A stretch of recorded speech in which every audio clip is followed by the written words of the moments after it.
The Word of God is alive and powerful, sharper than any two-edged sword, piercing even to the dividing asunder of the soul and the spirit and of the joints and the marrow, and is a critic of the thoughts and intents of the heart.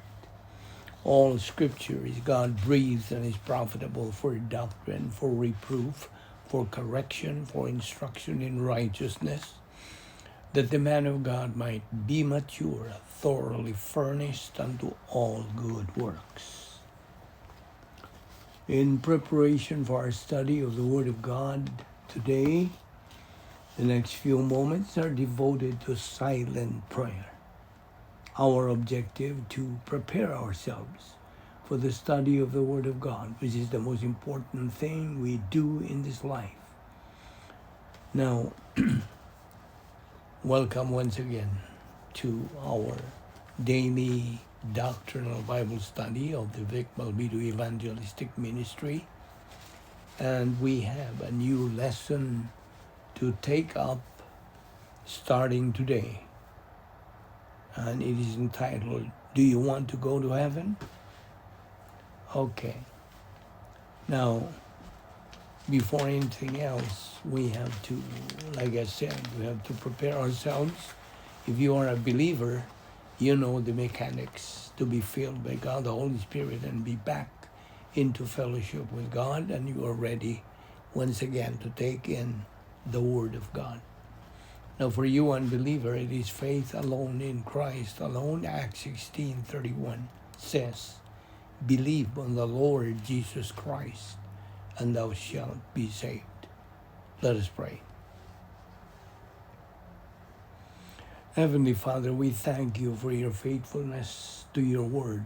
We thank you, Lord, for this privilege of gathering ourselves together once again in fulfillment of your command that we have to assemble ourselves as your children in order to study your word. We are gathered here once again for the purpose of listening and assimilating your precious word. We now pray that God, the Holy Spirit, will enlighten us on the subject we are going to take up today. We pray that you give us the necessary concentration and focus to your word with an open mind. All this we ask in Christ's name. Amen. Okay. First of all, the Bible teaches us that God is one, but that He is manifested in three persons. God the Father, who is the planner of salvation. God the Son, the executor of the plan of salvation. And God the Holy Spirit, the revealer of the plan of salvation.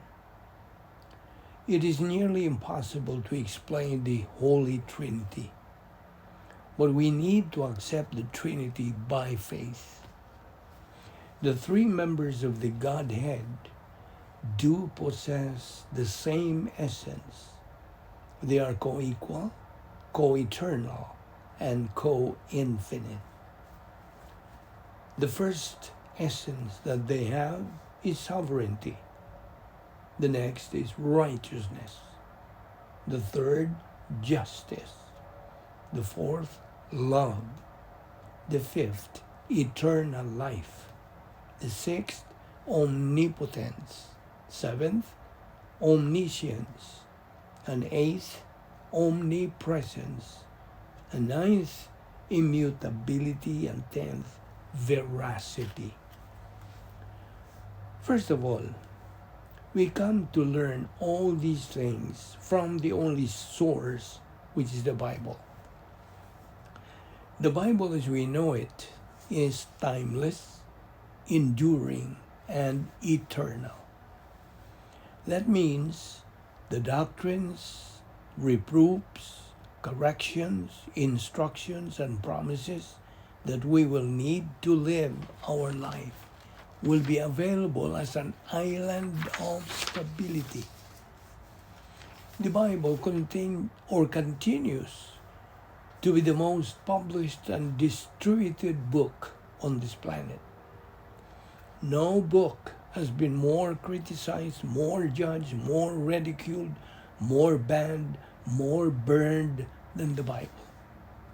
And yet it is still available and will be as fresh and relevant at all times as it has been in the last 2 millennia. Today, a big number of people just ignore, ridicule, neglect, just don't have any desire or interest on the Bible. And that's the great tragedy of millions and billions of people around the world. But can we get back on track after making bad and wrong decisions and wasting years of our life? Absolutely. And that is the greatest challenge of our ministry.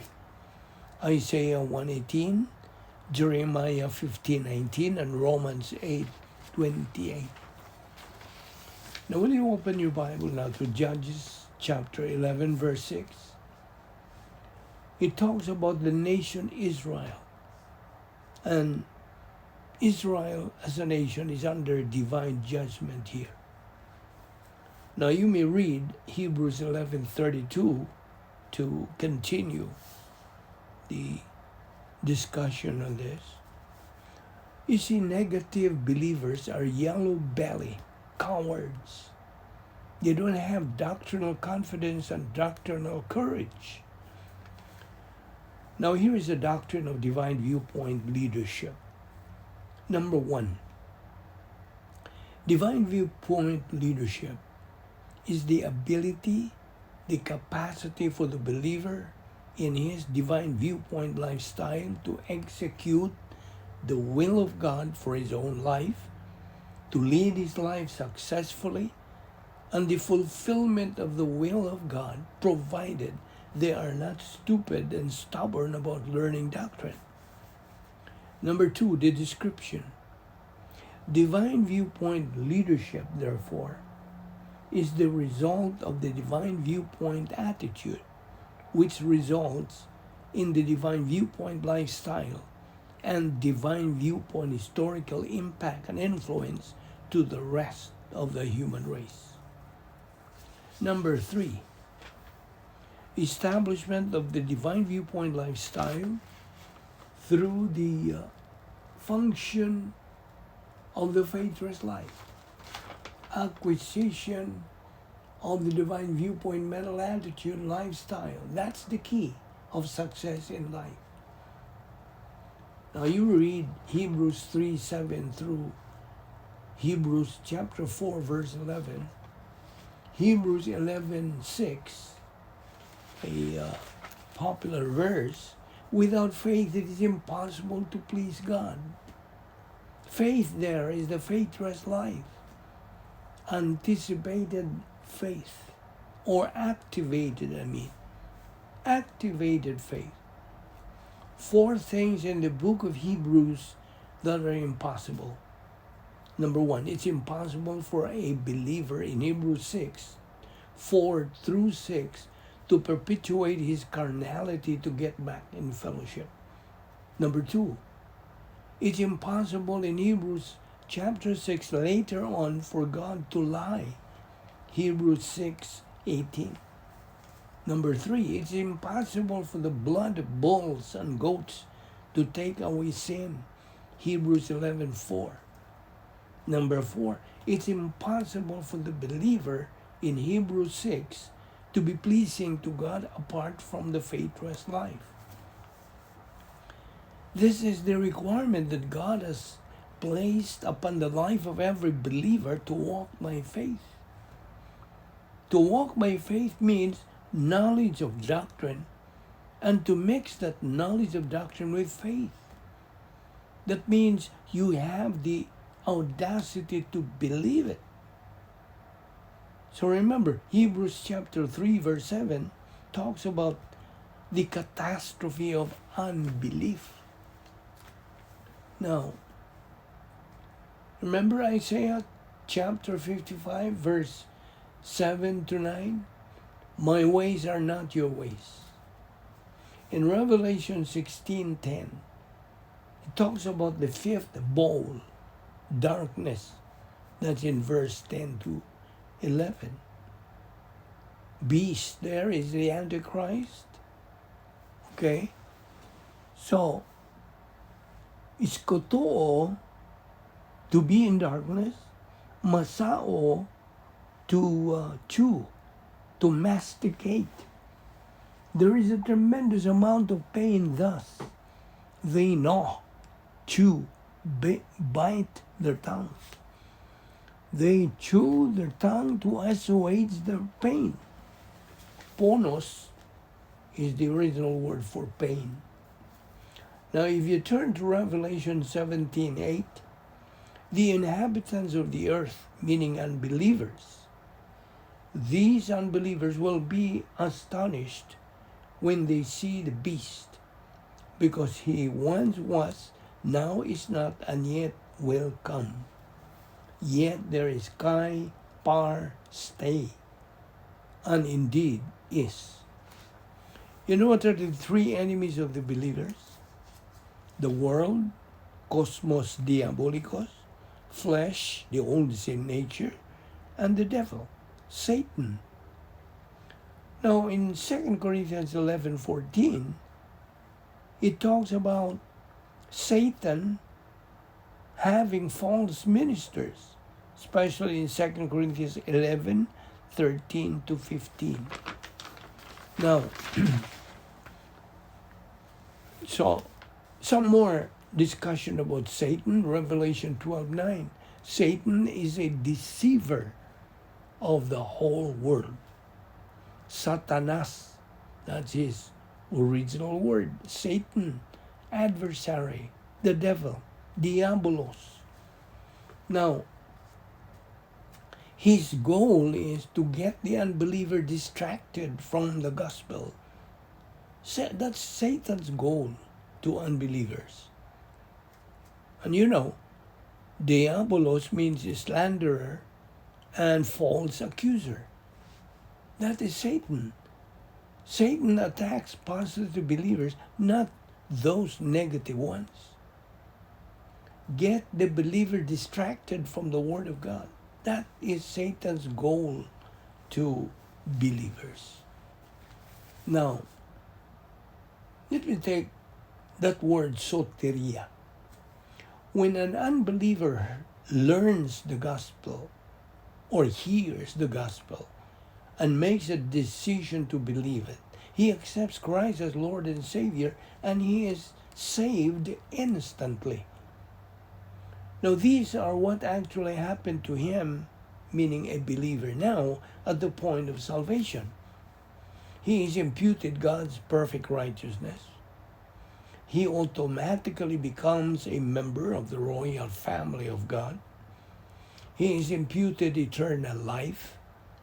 His name is now found written in the Lamb's book of eternal life, never to be blotted out again.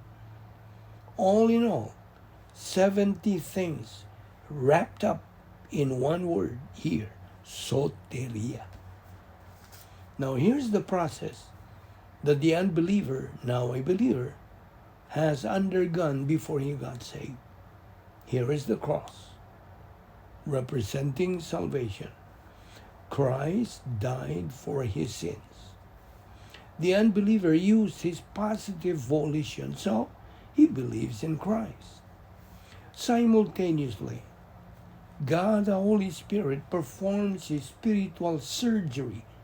He caused comprehension, understanding, perception of the gospel or the gospel message, at the same time showing the unbeliever that it's the truth about the way to eternal life and relationship with God, at the same time convicting the unbeliever of the unpardonable sin.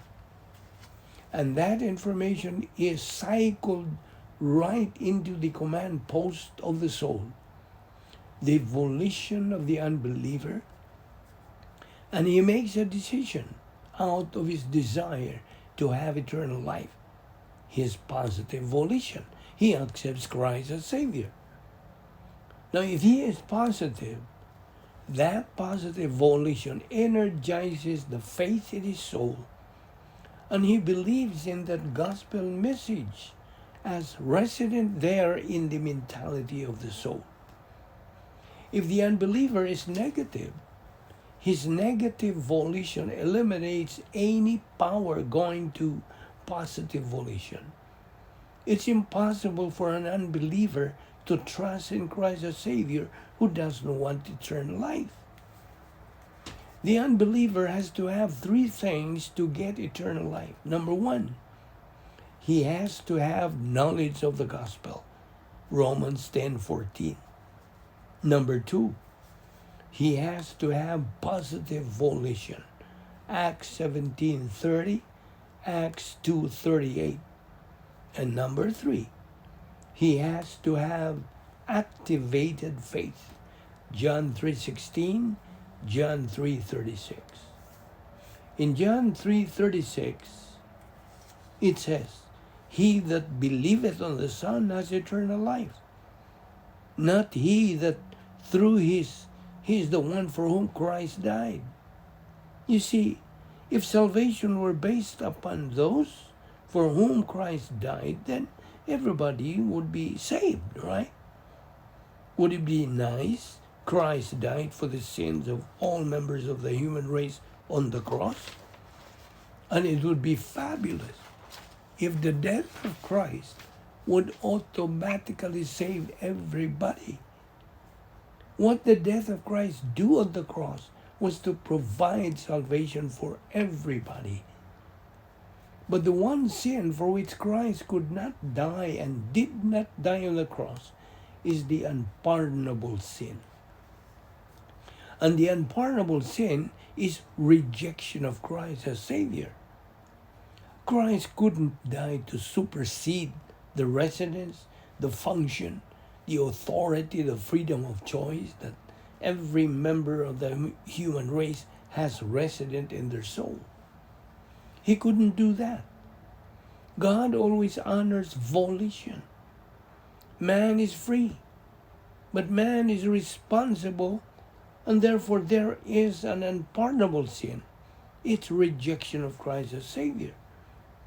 It's called resisting the Holy Spirit in Acts 7:51.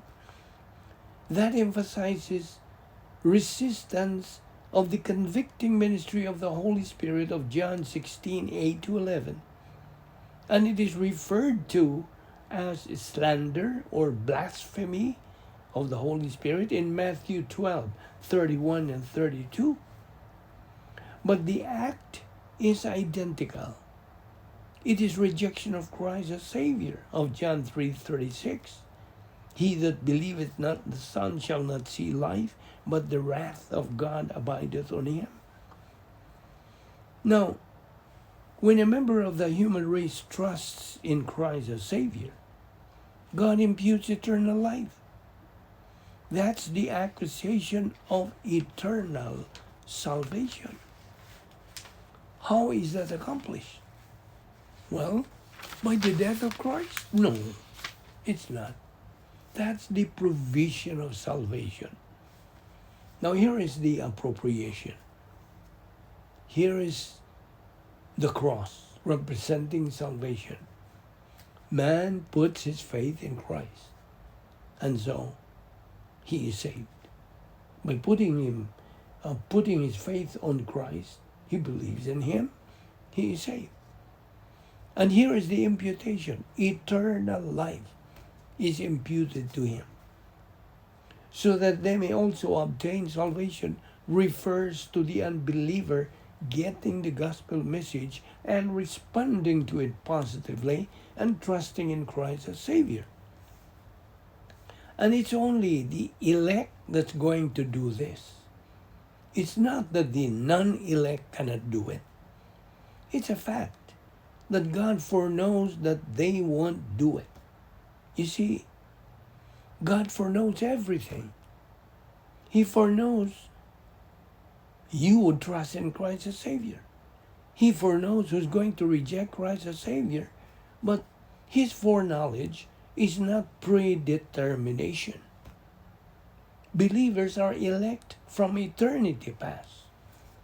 And not only are we elect for salvation, but believers are predestined based upon divine foreknowledge of faith in Christ. Predestined to sonship, to adoption, and to sharing the blessings of Christ in phase 3 in the eternal state. This is in Ephesians 1:5. But predestination in Romans 1:29 and 30 is also based on prognosis to theon, the foreknowledge of God. Both election and predestination are based upon divine foreknowledge. We will continue this study tomorrow, so don't forget to be with us. Thank you for listening to our Bible study today, and we pray that you will stick to us in this particular study.